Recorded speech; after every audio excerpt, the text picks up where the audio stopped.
Hello, bonjour. Aujourd'hui, je vais parler du prince Harry et de Meghan Markle. En fait, je vais même parler de la famille de Meghan Markle. Tout ça pour dire que j'ai vraiment de la peine pour Meghan Markle, car il n'est pas facile d'avoir la famille qu'elle a. C'est-à-dire une famille qui n'hésite pas à la vendre au plus offrant. Comment la vendre? En signant des contrats avec des tabloïds, en vendant ses photos de quand elle était petite, en racontant des histoires pour la plupart fausses et en utilisant Thomas Markle, leur père, pour pouvoir justement salir la réputation de Meghan Markle en faisant passer Thomas Markle, le père, pour une victime, alors en fait que c'est lui le plus grand des abuseurs, dans le sens où c'est lui qui vend sa fille aux médias, qui l'insulte dans la presse, qui l'accuse de tous les maux et qui parle mal de son mari. Donc, encore une fois, tout ça pour réitérer que je comprends pourquoi elle a mis un terme à sa relation avec cette famille-là. Quand je dis un terme, c'est-à-dire qu'elle avait jusque-là, avant son mariage avec le prince Harry, des contacts limités avec eux. Elle parlait à son père régulièrement et c'était à peu près tout.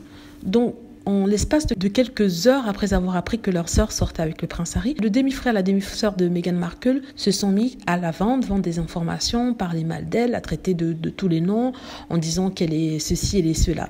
Donc, pour ceux qui disent que oui, elle a laissé tomber sa famille, elle a abandonné tout le monde, avec une famille pareille, je peux vous dire qu'on n'a pas besoin d'ennemis et qu'il est tout à fait normal de ne pas vouloir faire quoi que ce soit avec eux ou alors être proche d'eux. Parce que si on regarde leur historique, tous les deux, Samantha Markle et Thomas Junior, ont eu des problèmes avec les autorités. Samantha parce qu'elle se battait avec son petit copain et son frère parce qu'il s'est battu avec sa fiancée et aussi il a eu d'autres petits problèmes avec la justice. Alors, rester auprès de ce genre de personnes n'aurait pu que la tirer vers le bas. Elle qui est très ambitieuse, elle qui veut sortir de sa condition, enfin qui n'était pas si mauvaise que ça quand on regarde d'où vient son père. Et on comprend, personnellement, je comprends. Elle n'avait pas tiré un trait sur eux, elle s'était éloignée, elle s'était préservée pour n'avoir pas à souffrir les conséquences de leur comportement. Et on rappelle que il y a une différence d'âge énorme entre les deux, entre Meghan Markle et ses frères. Il faut le rappeler, ça c'est bon de le rappeler. Donc au niveau d'entente, au niveau même de compatibilité, c'est assez difficile puisqu'il y a un gap générationnel entre les trois. Voilà, dites-moi ce que vous en pensez. J'espère que vous avez aimé la vidéo. N'hésitez pas à cliquer sur like si c'est le cas, à vous abonner pour plus de vidéos et à cliquer sur la petite cloche afin d'être averti lorsque je poste une nouvelle vidéo. Merci.